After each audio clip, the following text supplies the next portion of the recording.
যে আল্লাহ সুবহানাহু ওয়া তাআলা আমাদেরকে এই দুনিয়ার ভালো মন্দ, হক বাতিল, সত্য মিথ্যা, ন্যায় অন্যায়কে যাচাই বাছাই করার জন্য একটা বিবেক, একটা বুদ্ধি দিয়েছেন। যে বিবেক ও বুদ্ধিকে খাটিয়ে আমরা সত্য মিথ্যা, ন্যায় অন্যায়, হক বাতিলকে মোটামুটিভাবে বুঝে তা পালন করার চেষ্টা করি। রব্বুল আলামিনের প্রশংসা করে আমরা শেষ করতে পারবো না। ছোট্ট একটি ভাষায় বলি আলহামদুলিল্লাহ। তারপরে পরে রব্বুল আলামিনের প্রেরিত দূত সাইয়্যিদুল মুরসালিন রাহমাতুল লিল আলামিন যে নবী মুহাম্মদ সাল্লাল্লাহু আলাইহি ওয়াসাল্লাম আল্লাহর আদেশগুলো, আল্লাহর সত্য মিথ্যা বাণীগুলো, আল্লাহর সৎ এবং অসৎ বাণীগুলো আমাদের কাজ করে পৌঁছে দিয়েছেন পুঙ্খানুপুঙ্খভাবে। এই বলে যে আল্লাহর এই বাণীগুলো সৎ, তোমরা মানবে। আল্লাহ এই বাণীগুলো হারাম করেছেন, নিষেধ করেছেন, এইগুলো থেকে তোমরা বর্জন করবে, দূরে থাকবে।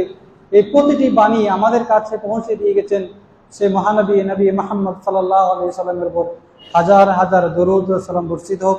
আল্লাহুম্মা সাল্লি আলাইহি, আল্লাহুম্মা বারিক আলাইহি, আল্লাহুম্মা আমিন। আজকের জুমার খুতবা কি বিষয় হবে আপনার পূর্বে অনেক অবগত আছেন। আজকের জুমার খুতবার আলোচ্য বিষয় হলো আমর বিল মারুফ ওয়া নাহি আনিল মুনকার। এর বাংলা মানে করলে এই দাঁড়ায় সৎ কাজের আদেশ এবং অসৎ কাজের নিষেধ। এ বিষয়ে আপনারা অনেক আলেমের কাছে অনেক রকম ভাবে অনেক কিছু শুনেছেন। তবে আজকে আমি এই বিষয়ের যে পয়েন্ট, যে অংশটি নিয়ে আলোচনা করব সেটি হলো এই, যদি কেউ আমর বিল মারুফ ওয়া নাহি আনিল মুনকার অর্থাৎ মানুষকে ভালো কাজের আদেশ এবং অন্যায় কাজকে নিষেধ করে, তাহলে তার লাভ কি হবে এবং না করলে এর ক্ষতি কি হবে, অর্থাৎ এই কর্মের লাভ এবং ক্ষতির দিকটা কি আছে সেটা কোরআন ও হাদিসকে সামনে রেখে তুলে ধরার চেষ্টা করব ইনশাআল্লাহুল আজিজ। ওয়া মা তৌফিক ইল্লা বিল্লাহ। আমি আমার বক্তব্যের প্রারম্ভে আল্লাহ সুবহানাহু ওয়া তাআলা দুটি আয়াত নিয়ে আলোচনা করতে চাই। একটি আয়াত হলো সূরা তাহরিম, সূরা নম্বর 66, আয়াত নম্বর 6। এই আয়াত আল্লাহ সুবহানাহু ওয়া তাআলা বলছেন, ইয়া আইয়ুহাল্লাযীনা আমানু কু আনফুসাকুম ওয়া আহলিকুম নারা। আয়াত অনেক লম্বা, আমার এতটাই দরকার। হে ঈমানদারগণ, তোমরা নিজেরা এবং নিজের পরিবার পরিজন আত্মীয় স্বজনকে জাহান্নামের আগুন থেকে বাঁচাও। উক্ত আয়াত যদি আমরা লক্ষ্য করি, আল্লাহ সুবহানাহু ওয়া তাআলা প্রত্যেকটা ব্যক্তিকে, খাস করে প্রত্যেক ব্যক্তির মধ্যে যারা ঈমানদার মুমিন তাদেরকে সম্বোধন করে বলছেন যে তোমরা প্রথমে নিজেকে বাঁচাবে। কি থেকে বাঁচাবে? জাহান্নামের আগুন থেকে বাঁচাবে। জাহান্নামের আগুন থেকে বাঁচাতে গেলে কি করতে হবে? সেই কাজগুলো বর্জন করতে হবে যেই কাজগুলো করলে একজন মানুষকে জাহান্নামের পথে নিয়ে যায়। সেই কাজগুলো ছেড়ে দিতে হবে যে কাজগুলো করার কারণে একজন মানুষ জাহান্নামে চলে যেতে পারে। এই কাজগুলো ছেড়ে দেওয়া মানে নিজেকে জাহান্নাম থেকে বাঁচিয়ে নেওয়া। আর ওই কাজগুলো করতে হবে যে কাজগুলো করলে মানুষ জাহান্নামের অপোজিট, যেটা জান্নাত, সেখানে মানুষ যেতে পারবে, সেই কাজগুলো করতে হবে। আল্লাহ সুবহানাহু ওয়া তাআলা প্রথমত প্রত্যেকটা ব্যক্তির মৌলিক দায়িত্ব, নিজের ব্যক্তিগত দায়িত্ব এটা বুঝাচ্ছেন যে তুমি নিজেকে বাঁচাবে, নিজের আত্মা পরিশুদ্ধ করবে, নিজের আমলকে পরিশুদ্ধ করবে, নিজের ঈমানকে পরিষ্কার করবে, তুমি নিজের সৎ আমল করবে, নিজের হক পথের উপরে চলবে, নিজের সুন্নাহ মেনে চলবে, নিজের তাওহীদপন্থী হবে। নিজেকে আল্লাহ প্রথমে শুধরাতে বললেন, নিজেকে পরিবর্তন হতে বললেন।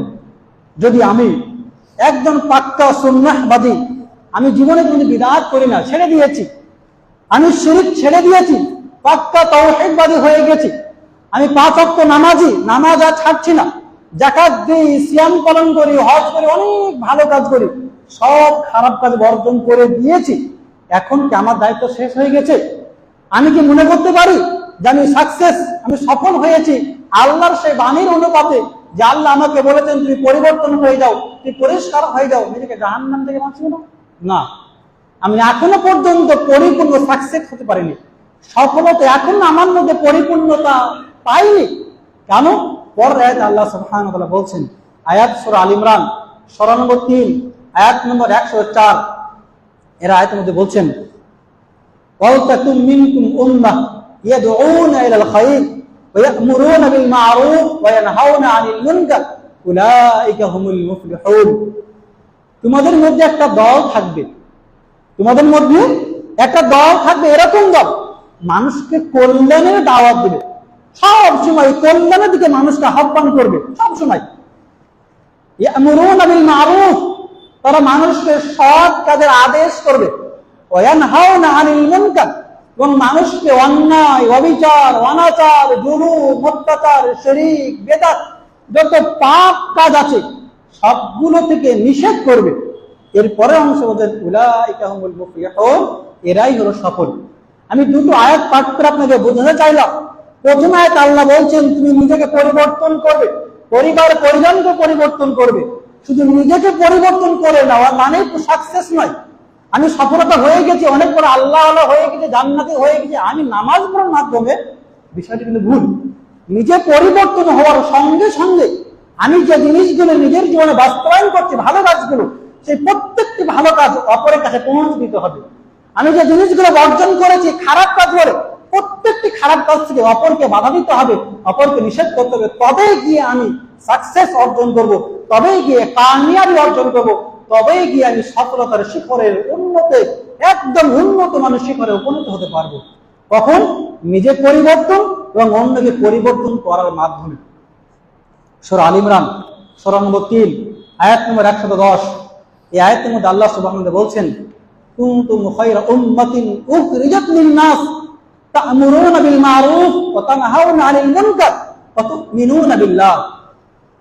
আল্লাহ বলছেন তোমরা হলে শ্রেষ্ঠ জাতি, তোমরাই হলে সবথেকে উৎকৃষ্ট মানের জাতি, সবথেকে উত্তম জাতি, তোমরাই সবথেকে ভালো, সবথেকে বেস্ট। কোয়ালিটি বলছে কি গুণ থাকতে হবে? তোমাদের মধ্যে 3টি বৈশিষ্ট্য থাকবে। এক, তোমরা মানুষকে সত্যের দাওয়াত দিবে, তা'মুরুনা বিল মারুফ, ভালো কাজের আদেশ দিবে, তানহাউনা আনিল মুনকার, অন্যায়, অবিচার, খারাপ কাজ থেকে মানুষকে বিরত রাখবে, তু'মিনুনা বিল্লাহ, নিজেরাও আল্লাহর প্রতি বিশ্বাস স্থাপন করবে। আয়াতের প্রথম অংশ আমাদেরকে বললেন তোমরা উত্তম জাতি, শ্রেষ্ঠ জাতি। পরে 3টি গুণ বর্ণনা করলেন, যে 3টি গুণ যার মধ্যে থাকবে সেই গুণান্বিত ব্যক্তিরাই শ্রেষ্ঠ জাতি বলে গণ্যিত হবে। যদি আজকেও আমরা নিজেরা নিজেকে শ্রেষ্ঠ জাতি বলে গণনা করতে চাই, ওই শ্রেষ্ঠ জাতির সারিতে নিজেকে দাঁড় করাতে চাই, যারা শ্রেষ্ঠ জাতি বলে বিবেচিত হয়েছে আমরা তাদের মধ্যে নিজেকে গড়ে নিতে চাই, আমাদের মধ্যে 3টি গুণ, 3টে কোয়ালিটি, 3টি বৈশিষ্ট্য থাকে একেবারে প্রয়োজন, ওয়াজিব, করতেই হবে, থাকতেই হবে। নিজে ভালো কাজ করছে, অপরকে সেই ভালো কাজ আদেশ করতে হবে। আমি খারাপ কাজ করছি না বটে, ঠিক আছে, কিন্তু ওই খারাপ কাজ অন্য মানুষ করছে, তাকে বাধা দিতে হবে। আমি যে খারাপ কাজ, ভালো কাজ, এই দুইয়ের আমারও মধ্যে ঈমান থাকতে হবে। কেন করছি? আল্লাহর জন্য করছি। প্রতিটা বিষয়ে আমার মধ্যে ঈমান থাকতে হবে। তাহলে যদি এই গুণে গুণান্বিত হতে পারি তবেই শ্রেষ্ঠ জাতি। যে এই গুণে গুণান্বিত না হতে পারি তাহলে কিন্তু আমরা নিজেকে শ্রেষ্ঠ জাতি বলে পরিচয় দিতে পারি না। কেন পারি না?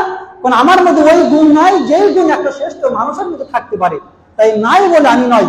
যদি আমরা এখনো নিজেকে শ্রেষ্ঠ জাতি বিবেচনা করতে পারি, পরিচয় দিতে চাই, তাহলে আমাদের মধ্যে ওই গুণ আনতে হবে, যেই গুণ থাকলে আমরা নিজেকে দাবি করতে পারবো। যাই হোক, এই 3টি আয়াত আপনাদেরকে বোঝাতে চাইলাম যে আমর বিল মারুফ নাহি আনিল মুনকার, সৎ কাজের আদেশ, অসৎ কাজের নিষেধ আমাদের জীবনের ঈমানের সঙ্গে ওতপ্রোতভাবে জড়িত। যেমন আমি একজন ঈমানদার, সৎ কাজ করব, এই সৎ কাজে ঈমানের সঙ্গে ওতপ্রোতভাবে জড়িত হয়ে আছে এই সত্যের দাওয়াত এবং মিথ্যা থেকে মানুষকে দূরে রাখা। সম্মানিত মুসলিম সমাজ, আমরা দুনিয়াতে চলাফেরা করি, প্রত্যেকটা কাজ, সেটা ব্যবসা বলেন, যে কোনো কাজ বলেন, লেখাপড়া করেন, এমনকি আমার স্বপ্নটাও, আমি এখন ভাবছি কোনো একটা জিনিস, এই ভাবার পিছনে একটা জিনিস মাইন্ড করে, একটা জিনিস সবসময় ঘুরপাক খায়, কি আমি যেটা ভাবছি, যেটা করতে চাচ্ছি, এই করার ভাবার পেছনে আমার লাভ লোকসান কতটুকু। আমি ব্যবসা এখন করবো, আমি প্রথমে ব্যবসা করার আগে মেপে নিই এই ব্যবসাটা শুরু করলে আমার লোকসান কত হতে পারে এবং লাভ কত হতে পারে। আমি যে বিষয়টি নিয়ে যে গবেষণা শুরু করেছি, যে বিষয়টা একটা পড়াশোনা শুরু করেছি, যে বিষয়টা একটা চিন্তা ভাবনা শুরু করেছি, এই বিষয়ে শেষে গিয়ে আমার উপকারটা কি হবে, আমার লাভটা কি হবে, আমি কেন এই পড়া পড়ছি, কেন এই বিষয়ে গবেষণা করছি, কেন এই জিনিসটা চিন্তা ভাবনা করছি, লাভটা কি হবে, যদি না করি ক্ষতি কি হবে। প্রত্যেকটা বিষয়, আমি একটা ওষুধ খাচ্ছি, এই ওষুধটা খেলে আমার উপকার কি হবে, যদি না খাই ক্ষতি কি হবে। তাহলে প্রত্যেকটা বিষয় দৈনন্দিন জীবন থেকে শুরু করে প্রত্যেকটা ক্ষেত্রে আমরা যে জিনিসটাই করি না কেন এর লাভ এবং ক্ষতিকে খতিয়ে দেখি যে কতটা লাভ কতটা ক্ষতি। আজকেও যে আমরা ভালো কাজের আদেশ আল্লাহ আমাদের করতে বলছেন, মানুষকে অন্যায় থেকে বিরত রাখতে বলছেন, এখানে কি আমরা দেখবো না আমার লাভ ক্ষতি কতটা আসে। আমরা দেখি কোন ক্ষতির দিকটা আলোচনা করি। আল্লাহ সুবহানাহু ওয়া তাআলা সূরা আনফাল সূরা নম্বর 8 আয়াত নম্বর 25 মধ্যে বলছেন, ওয়াত্তাকু ফিতনাতাল লা তুসিবান্নাল্লাযীনা যালামু মিনকুম খাসসা ওয়া'লামু আন্নাল্লাহা শাদীদুল ইকাব। আল্লাহ বলছেন তোমরা সতর্ক হয়ে যাও, সাবধান হয়ে যাও, একটু বিবেচনা দিয়ে দেখো, একটু ভয় করো, সতর্ক হও কি যে তোমাদের মধ্যে যারা জালিম শুধু তাদেরকেই সেই পাপের কারণে গ্রাস করা হবে, বিষয়টা নয়, এরকম নয়। আল্লাহ শাস্তি দেন কঠোর। মানে কি বলছেন, আমার সমাজে 100 জন বাস করি, 10 জন লোক পাপ করে, ওই 10 জন লোক পাপ করার কারণে যে শাস্তি আসবে ওই শাস্তি তো 10 জন লোকের উপরেই আসবে, বিষয়টা কিন্তু এরকম নয়, পুরো 100 জন লোকের উপরে আসবে। বিজ্ঞানী বোধ আছে, তবে কারা বাঁচবে আর কারা বাঁচবে না এর পরের আয়াতের ব্যাখ্যা সূরা আরাফ 7 নম্বর সূরা 165 নম্বর আয়াত। আল্লাহ বলছেন, ফালাম্মা নাসু মা যুকিরু বিহি, যখন তাদেরকে উপদেশগুলো দেওয়া হয়েছিল, নাসিহাত করা হয়েছিল, বোঝানো হয়েছিল, সেগুলো তারা ভুলে গেল, অগ্রাহ্য করলো, ধ্যান দিল না, দাম দিল না, ভুলে গেল, নাসু ভুলে গেল। আনজাইনাল্লাযীনা নাহাউনা আনিস সু, তবে যারা ওই খারাপ কাজগুলো থেকে মানুষদেরকে উপদেশ দিচ্ছিল, নিষেধ করছিল, তাদেরকে আমি বাঁচিয়ে নিলাম।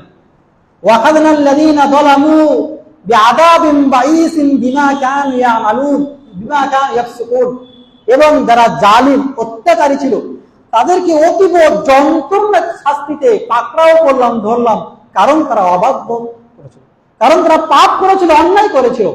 এই দুটি আয়াতকে যদি মিলিয়ে একসঙ্গে দেখি তাহলে আল্লাহ বলতে যাচ্ছেন, যদি কোনো জনবসতি, কোন এলাকায়, কোন সমাজে কোনো পাপ কাজ ছড়িয়ে পড়ে, পাপ কাজ কিন্তু সবাই করে না, কিছু লোক করে, ওই কিছু লোক করার পরে যারা করে না তারা যদি ওদেরকে নিষেধ না করে তাহলে ওই পাপের কারণে যে শাস্তি আল্লাহ সুবহানাহু ওয়া তাআলা পাঠাবেন সকলের উপরে সমান ভাবে আসবে। আমি পাপ করি আর না করি সেটা বড় কথা নয়, আমি পাপ থেকে নিষেধ করিনি ওটাই হলো আসল বড় কথা। তবে যদি আমি তাদেরকে পাপ থেকে নিষেধ করে থাকি, তাদেরকে এটা বলে থাকি তুমি যে কাজ করছো এটা অন্যায় কাজ, এটা পাপ কাজ, এটা ইসলামে হারাম করা হয়েছে, এর কারণে আল্লাহ সুবহানাহু ওয়া তাআলা আমাদের সকলের আযাব দিতে পারে, আমি সাবধান করি, সতর্ক করি, আমার কথা মানুক না মানুক ওটা পরের অংশ, কিন্তু আমার দায়িত্ব কি যে তাদেরকে সাবধান করি, সতর্ক করি। আল্লাহ বলছেন যারা সতর্ক করবে তাদেরকে বাঁচিয়ে নিব, আর যারা পাপ করবে এবং যারা সতর্ক করবে না এই দুই শ্রেণী ব্যক্তিকে আমি ওই আযাবে গ্রাস করব, পাকড়াও করব। তাহলে সমাজে 3 শ্রেণীর ব্যক্তি হতে পারে, 1 কিছু লোক পাপ করে, 2 কিছু লোক পাপ দেখে, 3 কিছু লোক পাপ দেখার পরে প্রতিবাদ করে, পাপ করে না, দেখেও থাকে না, প্রতিবাদ করে নিজের ক্ষমতা অনুযায়ী। আমার বলার ক্ষমতা আছে, ভাই আপনি যে কাজ করছেন এটা বিদআত, এটা শিরক, এটা হারাম, এটা অন্যায়, এটা পাপ, এতটা বলার আমার ক্ষমতা আছে। এতটা যদি না বলি তাহলে আমি ওই পাপীদের সারির অন্তর্ভুক্ত। আমি এতটা বলার ক্ষমতা রাখা করে যতটা বলে দিই আমি পাপীদের সারি থেকে আল্লাহ আমাকে অন্য একটা সারিতে দাঁড় করাবেন এবং আযাব থেকে আল্লাহ আমাকে বাঁচিয়ে নেবেন। যারা পাপ করেছে তাদের উপর আযাব আসবে, যারা নিষেধ করেন তাদের উপর আযাব আসবে। তাহলে বুঝতে পারছেন, যদি কেউ সৎ কাজের আদেশ অসৎ কাজের নিষেধ না করে তাহলে অসৎ কাজ করার কারণে যে পাপের কারণে শাস্তি আসবে সেই শাস্তি যে নিষেধ করেন তার উপরেও আসবে, অথচ সে কিন্তু পাপ করেনি। কেন আসলো? কারণ দেখেছে, ও জানে যে পাপ, কিন্তু নিষেধ করেনি। তাহলে পাপ কাজ দেখে চুপ থাকাও একদম বিশাল বড় পাপী। আয়েশা রাদিয়াল্লাহু তাআলা আনহা বলছেন, হাদিসটি ইবনে মাজাহ 4004 নম্বর হাদিস। আয়েশা রাদিয়াল্লাহু তাআলা আনহা তিনি বলছেন, আমি রাসূল সাল্লাল্লাহু আলাইহি ওয়াসাল্লামকে বলতে শুনেছি, তিনি বলছেন মুরু বিল মারুফ ওয়ানহাউ আনিল মুনকার, তোমরা মানুষকে ভালো কাজের আদেশ দিবে, অন্যায় কাজ থেকে নিষেধ করবে। ওই দিন আসার আগে যেদিন তোমরা দোয়া করবে, কিন্তু তোমাদের দোয়া কবুল করা হবে না। আল্লাহ রাসূল কি বলছে? তোমরা ভালো কাজের আদেশ করবে, অন্যায় কাজ থেকে নিষেধ করবে। কেন? অচিরে এমন একদিন আসবে তখন তোমরা কিছু বিপদ আসার পরে বিপদ থেকে উদ্ধারের জন্য দোয়া করবে, যে সেই দোয়া তোমাদের আল্লাহ কবুল করবে না। একই কথা আল্লাহ সুবহানাহু ওয়া তাআলা নবী মুহাম্মদ সাল্লাল্লাহু আলাইহি ওয়াসাল্লাম একটা হাদিসের মধ্যে বলছেন, হাদিসটি সুনানে তিরমিজি 2169 নম্বর হাদিস। হাদিসের বর্ণনাকারী হলেন হুযায়ফা বিন ইয়ামান রাদিয়াল্লাহু তাআলা আনহু। তিনি বলেন, আমি রাসূল সাল্লাল্লাহু আলাইহি ওয়াসাল্লামকে বলতে শুনেছি, তিনি বলছেন ওয়াল্লাযী নাফসি বিয়াদিহি, সেই সত্তার কসম যার হাতে আমার প্রাণ রয়েছে।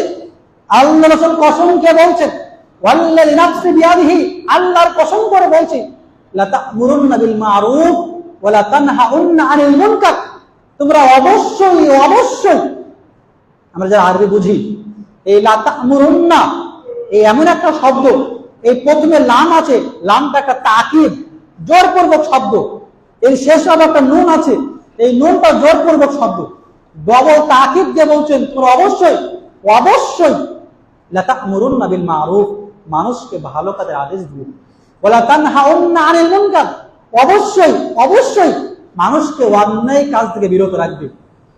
আল্লাহ জোর করে বলছে, শোনো, তোমরা অবশ্যই মানুষকে ভালো কাজের আদেশ করবে, অন্যায় কাজ থেকে নিষেধ করবে। যদি না করো কি হবে? লা তা'মুরুন্না বিল মারুফ ওয়া লা তানহাউন্না আনিল মুনকার, যদি না করো তাহলে কি হবে? আইয়াবাসা আলাইকুম ইকাবাম মিনহু সুম্মা তাদউনাহু ফালা ইস্তাজাবা লাকুম, অতঃপর অচিরেই এমন এক সময় আসবে যে পাপের কারণে আল্লাহ সুবহানাহু ওয়া তাআলা নিজের পক্ষ থেকে আযাব পাঠাবেন এবং তোমরা সেই শাস্তি থেকে, আযাব থেকে পরিত্রাণ পাওয়ার জন্য দোয়া করবে, যে দোয়া কবুল করা হবে না। সুবহানাল্লাহ। তাহলে মানুষ যে পাপ করছে, ও তো পাপ করছে, ও তো পাপী। যে দেখার পরে সে পাপ থেকে বিরত রাখে না, সে তার সমতুল্য পাপী। এবং ওই পাপের কারণে যে আযাব আসবে, যে শাস্তি আল্লাহ সুবহানাহু ওয়া তাআলা আমাদের উপর চাপিয়ে দিলেন, যদি আমরা ভালো মানুষগুলো সবাই মিলে দোয়া করি, আল্লাহ তোমাদের কবুল করবো না। কেন? যখন ও পাপ করেছিল তোমরা দেখেছিলে, নিষেধ করনি, তোমার ক্ষমতা ছিল মুখে বলার, তোমার ক্ষমতা থাকার সত্ত্বেও তুমি মুখে নিষেধ করনি, তাই এখন তোমার দোয়া আমি আর কবুল করবো না। তাহলে অন্যায় কাজ দেখার পরে যদি আমরা নিষেধ না করি, আল্লাহ সুবহানাহু ওয়া তাআলা আমাদের উপরে আযাব চাপিয়ে দিবেন, পাপীদের সমতুল্য সারিতে আমাদেরকে দাঁড় করাবেন। দুই, ওই পাপ থেকে, ওই শাস্তি থেকে বাঁচার জন্য আমরা যতই দোয়া করি না কেন, আল্লাহ সুবহানাহু ওয়া তাআলা বলছেন তোমাদের দোয়া কোনো ফলপ্রসূ হবে না, তোমাদের দোয়া কোনো কাজে লাগবে না। আমাদেরকেও ওই আযাবে পতিত হয়ে ওই আযাবের সম্মুখীন আমাদেরকে হতে হবে। অতএব আমাদের সময় আছে, আমাদের উচিত আমরা যে খারাপ কাজ করি না, যদি সত্যিকার অর্থে ইসলামের দৃষ্টিতে সেটা খারাপ কাজ হয়, পাপ কাজ হয়, তাহলে আমাদের সকলকে নিজের ক্ষমতা অনুযায়ী মুখের মাধ্যমে সবাইকে সাবধান করতে হবে, আপনি যে কাজ করছেন সেই কাজটি খারাপ কাজ, বিরত থাকেন। এই খারাপ কাজ, পাপ কাজ বিরত থাকেন, শাস্তি আসতে পারে, সাবধান করতে হবে, না করলেও পাপের সাথে আমাদেরকে দাঁড়াতে হবে। সমান উপস্থিতি, যদি আমরা এই কাজটি করি তাহলে লাভ কি হবে?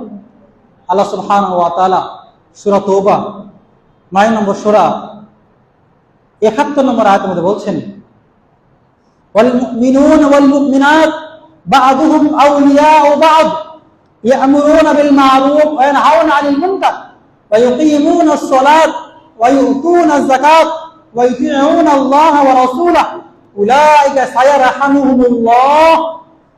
আল্লাহ সুবহানাহু ওয়া তাআলা বলছেন, একজন মুমিন আরেকজন মুমিনের বন্ধু, একজন মুমিনা আরেকজন মুমিনার বান্ধবী, মানে একে অন্যের বন্ধুর সম্পর্ক। একজন মুমিন আরেকজন মুমিনের বন্ধু, একজন মুমিনা আরেকজন মুমিনের বান্ধবী। কি করবে? বন্ধু বান্ধবের সম্পর্কটা কিরকম হওয়া চাই? আমি বিপদে পড়ে আছি, সে আমাকে ধরে হসপিটাল নিয়ে যাবে, আমার কিছু টাকার প্রয়োজন, সে আমাকে টাকা দিয়ে সাহায্য করবে, আমি কোনো কাজ খুঁজে পাই না, আমাকে কোনো কাজ খুঁজে দিবে, কি করবে আমাকে? বন্ধুত্বের সম্পর্ক কিরকম হওয়া উচিত? এই আয়াত আল্লাহ শিখিয়েছেন। আমাদের সকলের বন্ধু আছে, ছোট থেকে বৃদ্ধা সকলের বন্ধু আছে, কিন্তু বন্ধুর সম্পর্কটা কিরকম হওয়া উচিত, একজন বন্ধু আরেকজন বন্ধুর সঙ্গে কিরকম লেনদেন করবে, ওই সুন্দর বিষয়টা আল্লাহ আয়াত তুলছেন। 1 নম্বর প্রথম কাজ হবে বন্ধু বন্ধু সম্পর্কে একে অন্যকে ভালো কাজের আদেশ করবে। ইয়ামুরুনা বিল মারুফ, বন্ধু তুমি নামাজ পড়তে চলো, নামাজ ভালো কাজ। বন্ধু তুমি সত্য কথা বলো, সত্য ভালো কাজ। বন্ধু তোমার পরে টাকা আছে, গরিব মিসকিনকে দান করো, ভালো কাজ। বন্ধু তুমি কারোর সঙ্গে ঝগড়া করো না, মানুষের ভালো ব্যবহার করো, এর ভালো কাজ। যত ভালো কাজ আছে, আমার আপনার বন্ধুত্বের সম্পর্কের অধিকার হলো, হক হলো যে বন্ধুর বন্ধু হক আদায় করব কি করে, তাকে ভালো জিনিসে আদেশ করে। তুমি যে পাপ কাজ করতে, খারাপ কাজ, বন্ধু তুমি কাজে যাবে না। তুমি মিথ্যা কথা বললে এটা পাপ কাজ, এই কাজ এই কথা বলবে না।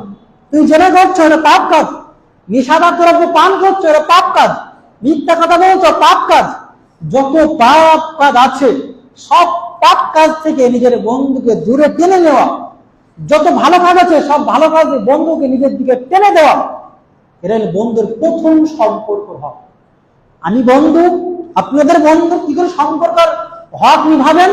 প্রথমে আপনারা চেষ্টা করবেন যত ভালো কাজগুলো আমার আপনাদের সম্ভব আমার আপনার বন্ধুকে শেয়ার করা। এরা ভালো কাজ, এটা করি, চলে একসঙ্গে করি। এরা খারাপ কাজ, চলে একসঙ্গে বর্জন করি। বন্ধুর সম্পর্ক হলো একে অন্যকে ভালো কাজ করাবে, একে অন্যকে খারাপ কাজে বিরত রাখবে। 2 নম্বর হলো নামাজ প্রতিষ্ঠিত করবে। নামাজের সময় হয়ে গেছে, চলো বন্ধু নামাজ সময় চল, নামাজে পড়ে আসি। বন্ধুত্ব সম্পর্কের অধিকার এটা। আমার বন্ধু তার সম্পর্কের অধিকার আদায় করতে হলে বন্ধুকে নামাজের সঙ্গে একসঙ্গে টেনে নিয়ে এসে একসঙ্গে নামাজ পড়াতে হবে, এটাই হলো বন্ধু। এর বাইরে বন্ধুত্ব নয়, ইসলামী বন্ধুত্ব নয়, দুনিয়াবী বন্ধুত্ব হতে পারে। ইসলামী বন্ধুত্ব হলো ভালো কাজের আদেশ, অন্যায় নিষেধ, নামাজ পড়তে থাকবে। জাকাত, জাকাত প্রদান করাবে। বন্ধু তোমার মাল অনেক আছে, আল্লাহ অনেক সম্পদ দিয়েছে, জাকাত দাও, জাকাত দেওয়া করাবে। এরপরে বন্ধু আল্লাহ রাসূলা, চলো আল্লাহ রাসূলের আনুগত্য করি। কার আনুগত্য করছি? নিজের প্রবৃত্তির, ওই বলে দেওয়া মানুষটির। ও তো নিজেই পাবি, ও তো নিজেই নিজে গ্যারান্টি দিতে পারে না আমি সত্যের পথে আছি, মিথ্যার পথে আছি। কোন মানুষের মতদর্শনে চলবো? কার পদের পদম অনুসরণ করবো? কার কথা শুনবো? কে কি বললো না বললে কেন কর্ণপাত করবো? আল্লাহ আমাকে শিখাচ্ছেন বন্ধুত্ব সম্পর্ক হবে একে অন্যে আল্লাহ এবং আল্লাহর আসলে আনুগত্য করবে। সর্বক্ষেত্রে, সর্ব জায়গায়, সর্ব অবস্থায় একজন বন্ধু আরেকজন বন্ধুকে উদ্বুদ্ধ করবে, উৎসাহ দান করবে। চলো বন্ধু এই সময় তো আমরা আল্লাহর আনুগত্য করি, রাসূলের পদঙ্ক অনুসরণ করি। নিজের খাইসাত নয়, পৃথিবীর কোনো মানুষের নয়। কটা জিনিস বোঝালাম। এই আয়াতে আল্লাহ সুবহানাহু ওয়া তাআলা বলছেন আমর বিল মারুফ নাহি আনিল মুনকার করবে, ভালো কাজের আদেশ, অন্যায় নিষেধ করবে, নামাজ পড়বে, যাকাত দিবে, সর্ব অবস্থায় আল্লাহ এবং আল্লাহ রাসূলের আনুগত্য করবে। যদি এরকম করে তাহলে কি হবে? উলাইকা সায়ারহামুহুমুল্লাহ, এরা ওই ব্যক্তি যাদের উপর আল্লাহ সুবহানাহু ওয়া তাআলা দয়া করবেন, আল্লাহ রহমত বর্ষণ করবেন, আল্লাহর করুণা বর্ষণ হবে তাদের উপরে, যারা বন্ধুত্ব সম্পর্কে সৎ কাজের আদেশ, অন্যায় কাজ নিষেধ করতে পারে। আজকে আমাদের আল্লাহ দয়া আছে? খুঁজে দেখি কোথায় আছে। চারিদিকে বিপদ আমাদেরকে গ্রাস করে নিয়েছে, কোন ঠাসা করে দিয়েছে। পৃথিবী অনেক বড়, কে বলেছে? আমাদের জন্য নয়, পৃথিবী বড়, পৃথিবী অনেক বড়, কিন্তু আমি আমার বাড়িতে আছে নিরাপদ নয়। আজকে আমার বাড়ি সম্পর্কে প্রশ্ন ওঠে, এই বাড়ি তোমার কিনা? আমাকে নিজের উপর প্রশ্ন ওঠে, তুমি এই দেশের কিনা? মানে আমি আমার টুকু নিয়ে সন্দেহযুক্ত। কোথায় নিরাপদে আছি? কোথায় শান্তিতে আছি? কোথায় আল্লাহর দয়া, আল্লাহ রহমত, আল্লাহ করুণা আমার উপর বর্ষণ হয়েছে? কোথায়? এই জিনিসগুলো আমাদের কাছে উঠে গেছে। কেন উঠলো? এই জিনিসগুলো যে বর্ষণ হবে, আল্লাহ যে পাঠাবেন, কারকে পাঠাবেন, কাকে দিবেন, যাদেরকে দিবেন তাদের কিছু বৈশিষ্ট্য বলেছেন। ওই বৈশিষ্ট্য আমাদের মধ্যে নাই বলে আল্লাহ সেই জিনিসগুলো অটোমেটিক উঠিয়ে নিয়েছে। ভ্যাকান্সি আছে, চাকরি হবে, চাকরি প্রার্থী নাই তো দিবে কাকে? আল্লাহ সেরকম দয়া আমাদের উপরে বর্ষণ করবেন, আল্লাহর ওয়াদা করবেন। আল্লাহ ওয়াদা খেলাপ করেন না, কিন্তু আমাদেরকে ওই কোয়ালিটির মানুষ হতে হবে, আমাদেরকে ওই দয়া পাওয়ার মতো যোগ্য ব্যক্তি হতে হবে বলে হতে হবে, তবে আমরা সে পাবো। আজকে আমরা আল্লাহর ওই দয়াগুলো পাওয়ার মতো যোগ্য ব্যক্তি নাই, অযোগ্য হয়ে বসে আছে। আল্লাহ সুবহানাহু ওয়া তাআলা এই সূরা তওবার 9 নম্বর সূরা 112 নম্বর আয়াতের মধ্যে অনেকগুলো বৈশিষ্ট্য কথা বলেছেন। আত-তাইবুন আল-আবিদুন আল-হামিদুন আস-সাইহুন ওয়া-রাকিউন আস-সাজিদুন ওয়াল-আমিরুন বিল মারুফ ওয়ান-নাহুন আনিল মুনকার ওয়াল-হাফিজুন লিহুদুদিল্লাহ। এখানে অনেকগুলো বৈশিষ্ট্যের মধ্যে একটা বৈশিষ্ট্য বলছেন যে ওরা মানুষকে ভালো কাজের আদেশ করে ও অন্যায় কাজ থেকে নিষেধ করে। ওয়াবাশশিরিল মুমিনিন, তোমরা মুমিনদেরকে খুশখবর শুনিয়ে দাও। তাহলে যদি আমি আপনি পাক্কা মুমিন হতে চাই, মুমিনদেরকে যে খুশখবর আল্লাহ সুবহানাহু ওয়া তাআলা শুনিয়েছেন সেই খুশখবরের অধিকার আমরা হতে চাই, যে সুসংবাদ রব্বুল আলামিন মুমিনদেরকে দিয়েছেন সেই সুসংবাদ যদি আমরা গ্রহণ করতে চাই, তাহলে আমাদের মধ্যে সুসংবাদ নেওয়ার মতো জায়গা করে দিতে হবে। সেই জায়গাটা হলো এই গুণগুলো থাকতে হবে। তার মধ্যে একটা অনেক বড় বৈশিষ্ট্য হলো আমাদের মধ্যে আমর বিল মারুফ নাহি আনিল মুনকার, মানুষকে ভালো কাজের আদেশ, অন্যায় কাজে নিষেধ করার মতো জায়গা আমার অন্তর থাকতে হবে। এই বৈশিষ্ট্য আমার মধ্যে আপনার থাকতে হবে। যদি থাকে, আল্লাহ বলছে এরা হলো খাঁটি মুমিন, পাকা মুমিন। এইরকম মুমিনদেরকে সুসংবাদ শুনিয়ে দাও। নবী মুহাম্মদ সাল্লাল্লাহু আলাইহি ওয়াসাল্লাম একটা হাদিসের মধ্যে বলছেন, হাদিসটি সুনানে তিরমিজির 2671 নম্বর হাদিস। হাদিসে বর্ণনাকারী হলেন আবু মাসউদ বাদরি রাদিয়াল্লাহু তাআলা আনহু। তিনি বলছেন, একবার আল্লাহ রাসূল সাল্লাল্লাহু আলাইহি ওয়াসাল্লামের কাছে একজন ব্যক্তি আসলেন, এসে বলছেন, আল্লাহ রাসূল, আমার যে বাহনটি ছিল, উট ঘোড়া যাই হোক, সেটা বাহন কত অপারগ বা নষ্ট হয়ে গেছে বা মারা গেছে, যাই হোক ও বাহন চাইতেছে আল্লাহ রাসূলের কাছে, আসলে আমাকে একটা বাহন দেন, আমি সাওয়ারি করে ওই যুদ্ধে যাব বা কোথাও যাব। কিন্তু আল্লাহ বলছে আমার কাছে এখন সাওয়ারি নাই, তবে তুমি ওই ব্যক্তির কাছে যাও, যে তার কাছে তুমি যাও তাহলে সে তোমাকে সাওয়ারি দিবে। তুমি আমাকে যেটা চাইছিলে এই চাওয়াটা ওই ব্যক্তির কাছে গেলে তোমার পূরণ হবে। যখন ওই ব্যক্তি যে আলোচনা এসেছিল সে ওই ব্যক্তির কাছে গেল, তখন তাকে উট বা ঘোড়া একটা দান করলেন। এরপর অবশ্য বলছেন, মান দাল্লা আলা খাইরিন ফালাহু মিসলু আজরি ফাইলিহি।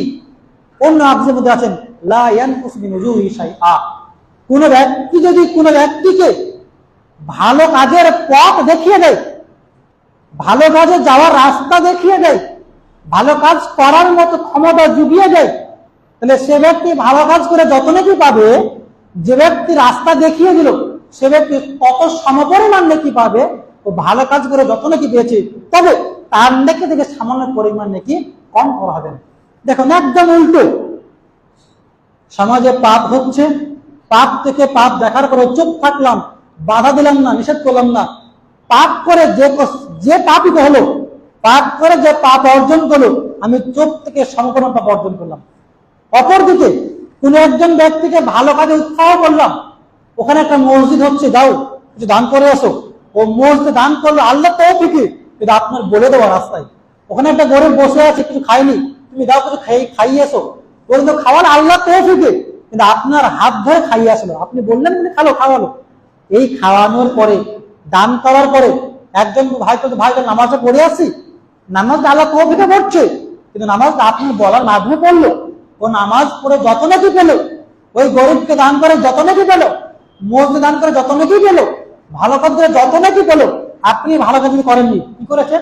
শুধু বলেছেন ভাই এই ভালো কাজ করে, ভালো কাজ আপনি বলেছেন, ও ভালো কাজ করেছে, ও করে যত নাকি পেয়েছে অত সমপরিমাণ নাকি আপনিও পেয়েছেন, ওর নেকি থেকে সামান্য চুল পরিমাণ কম করা হয়নি। সুবহানাল্লাহ। ধরেন আমরা এখানে সবাই বসে আছে, আজকে আসরের জামাতে সবাই একজন করে ব্যক্তিকে ধরে আনলাম, ওই একজন ব্যক্তিকে ধরে আনার পর আসরের জামাতে নামাজ পড়লো, ও নামাজ পড়ে যত নাকি অর্জন করলো, আমিও নামাজ পড়লাম, আমি অত নাকি অর্জন করলাম, কিন্তু আমার ডবল হবে। কেন? আমি আমার নাকি পেয়েছি অলরেডি, আমি ওকে নিয়ে এসেছিলাম, ও যদি কি পেল, ওই নাকি আমিও পেলাম। এর থেকে ভালো, এর থেকে বড় অফার আর লাভ কি হতে পারে? এই ব্যবসায় কোনো লস আছে কি? কোনো লস নেই তো। আমি জীবনে যদি একজন মানুষকে পথ দেখাতে পারি, আমার কারণে কোনো একজন মানুষ যদি একটা ভালো কাজ করে, ও ভালো কাজ করে যত নাকি পাবে, আমি ভালো কাজ না করে কত নাকি পাবো। এর থেকে বড় অফার আর কিছু আছে? আমাকে করতে হবে না কিছু, কষ্ট কিছুই নেই। কি কষ্ট? শুধু আমাকে তার কাছে গিয়ে বলতে হবে, ভাই বাবজি এইটা ভালো কাজ এটা করেন। আমি আজকে জুমার খুতবাই যে বিষয়টি আপনাদেরকে বোঝানোর চেষ্টা করলাম তাহলে এই যে আল্লাহ সুবহানাহু ওয়া তাআলা আমাদের সকলকে নিজের নৈতিক দায়িত্ব, ব্যক্তিগত দায়িত্ব হলো এটা, আমরা নিজেকে পরিবর্তন করব, নিজের আত্মশুদ্ধি করব, আমলগুলো বেআমল থাকলে আমলগুলো পরিবর্তন করব, পরিশুদ্ধ করব, ময়লাযুক্ত থাকলে ময়লাগুলো দূর করে পরিষ্কার অন্তর করে ঈমান আমল পরিষ্কার করব। আমি পরিষ্কার হয়ে গেলাম, আলহামদুলিল্লাহ, যথেষ্ট নয়। এই পরিষ্কার হৃদয়টাকে নিয়েই মানুষের কাছে যাব, ভাবছি ভাইজান আপনি যেটা করছেন এটা খারাপ কাজ, চলুন এটা ভালো কাজের দিকে যাই, মানে তাকেও এবার ভালো কাজের উৎসাহ দিয়ে ভালোর দিকে আহ্বান করতে হবে, খারাপ কাজ থেকে বাধা প্রদান করতে হবে। আপনার যেখানে যেরকম ক্ষমতা সেখানে বল প্রয়োগ করবেন। আপনার বাড়িতে আপনি মেরে আপনার ছেলেকে নামাজ পড়াতে পারবেন, এবার আপনার পাড়া প্রতিবেশীকে মেরে পড়াতে পারবেন না। আপনার ছেলেকে মানবেন, পাড়া প্রতিবেশী মুখে বলবেন বাবজি ভাইজান আব্বু চলেন নামাজে পড়ে আসি, এরকম করে যত সম্ভব কোমল হৃদয় নিয়ে মার্জিত ভাষাতে মানুষের সামনে আমরা ইসলামের দাওয়াত পৌঁছে দেওয়ার চেষ্টা করব। যদি পারি তাহলে ইনশাআল্লাহ ওর সমপরিমাণ নাকি আমিও পাবো। আর যদি খারাপ কাজ দেখার পরে চুপ থেকে যায়, ও পাপ করে যত নাকি পেলেও আমি পাপ না করেও তত নাকি, ও পাপ করে যত গুনাহ পেলেও আমিও পাপ না করে চুপ থাকার কারণে অতটাই গুনাহ পেলাম। অতএব পরিষ্কার আল্লাহ সুবহানাহু ওয়া তাআলা দোয়া করি রব্বুল আলামিন তোমাদের সকলকেই সেরকম ভাবে আমর বিল মারুফ নাহি আনিল মুনকার অর্থাৎ সৎ কাজের আদেশ ও অন্যায় কাজের নিষেধ করা তৌফিক দান করো। যেরকম ভাবে করলে সৎ কাজের আদেশের হক এবং অসৎ কাজের নিষেধের হক আদায় করতে পারি, এবং যেভাবে হক যেভাবে এই কাজটি করলে এর যে শাস্তিগুলো আছে এই শাস্তিগুলোতে বাঁচতে পারি, এবং এর যে উপকারগুলো আছে, এর যে লাভ, এর যে সুসংবাদগুলো আছে এগুলো অর্জন করতে পারে, সেই তৌফিক দান করো আমিন। রব্বুল আলামিন আমাদের প্রত্যেককেই নিজের ক্ষমতা অনুযায়ী নিজের জায়গায় প্রত্যেককেই সৎ কাজের আদেশ এবং অসৎ কাজের থেকে বাধা দান করা তৌফিক দান করো আমিন। রব্বানা আতিনা ফিদ দুনিয়া হাসানাহ ওয়া ফিল আখিরাতি হাসানাহ ওয়া কিনা আযাবান নার। রব্বানা যালামনা আনফুসানা ওয়া ইল্লাম তাগফির লানা ওয়া তারহামনা লাকুনান্না মিনাল খাসিরিন। আকুলু কাওলি হাযা আস্তাগফিরুল্লাহ লি ওয়া লাকুম ওয়া লিসাইরিল মুসলিমিন ফাস্তাগফিরুহু ইন্নাহু হুয়াল গফুরুর রহিম। ওয়া আখিরু দা'ওয়ানা আলহামদুলিল্লাহি রাব্বিল আলামিন। আমিন।